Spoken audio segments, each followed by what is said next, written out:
sort of pivot the frame of the discussion a bit from where areas that need to take affordable housing to areas that get to have affordable housing. I want affordable housing in my district. I want low-income housing in my district. I want workforce housing in my district. I want a hell of a lot more of it. My district can't survive. I mean, neighborhoods can't survive. Over the past couple decades, the African-American community in Oakwood has been gentrified out of their neighborhood by people coming in and buying fourplexes and replacing them with McMansions. I've actually had a population loss in Venice over the past decade. The Oaxacan community in West LA, which has an enormous Oaxacan population, that is currently being displaced when people are coming in and buying up buildings and building luxury housing. So I am very excited about a conversation that talks about affordable housing and workforce housing on the west side. I notice in our census data that the population in my district has grown more than any other in the city of Los Angeles. But the housing hasn't kept pace. So the housing is ridiculously expensive.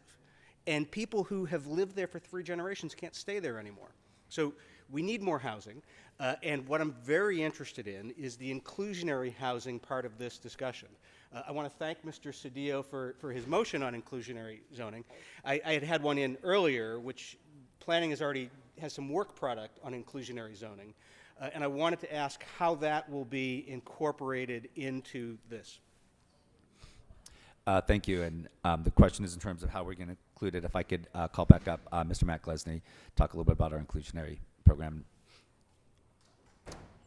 Yes, thank you, Matt Glesney, City Planning. Yes, there is a separate council file on asking the Housing Department and City Planning to explore the concept of inclusionary housing citywide. And I believe that report has gone through the committees and was in the Housing Department, and I could turn to Ann, had requested some funding to do a study that actually is necessary to determine the feasibility of inclusionary housing and how that would work really with the existing system we have, which of course we have a linkage fee, which does require an affordable housing commitment from every major housing project in the city. We are seeing that is having the effect of market rate developers including on-site affordable housing in most major projects. But we are happy to dig in deeper, see where there could be opportunities to make sure we are maximizing the amount of affordable housing in the city as we produce much needed more housing. I'll just note also quickly, and I could turn to Ann if she has anything more, but other concepts in this report and in the housing element that speak to Councilmember Bonin's concerns include looking at, could we provide additional incentives for 100% affordable or mostly affordable? We do want to make sure we are getting absolutely as much affordable housing as possible, and wondering, could we do something like an overlay that would particularly prioritize mostly majority affordable projects. I will also mention that we're looking at different market areas of the city. Higher market areas with higher rents, can likely afford higher inclusionary requirements than lower income areas of the city. And so that's something we think the study will look at economic feasibilities in different areas of the city. And there may be more we can do in the mixed income projects to make sure we absolutely are getting as much affordable housing as possible, and also strengthen our anti-displacement and rights of return and replacement policies. So I want to make sure that we are looking at a well-rounded policy of overall production, maximizing affordable housing, and reducing displacement pressures. So appreciate those comments. Thanks, Matt. I appreciate that. And there's 2 things you said that I want to underscore and strongly lend my support to. One is the idea of having inclusionary requirements, not just inclusionary incentives. Maybe that's not the solution for the entire city, but I would argue it's the only solution for my part of the city. If you have equal rules throughout the city, you may not get the housing you want in your parts, and you're not going to get the housing, affordable housing in my part of town that these motions and these items push for. You're just going to get more luxury. What we need on the west side is we need an inclusionary zoning requirement.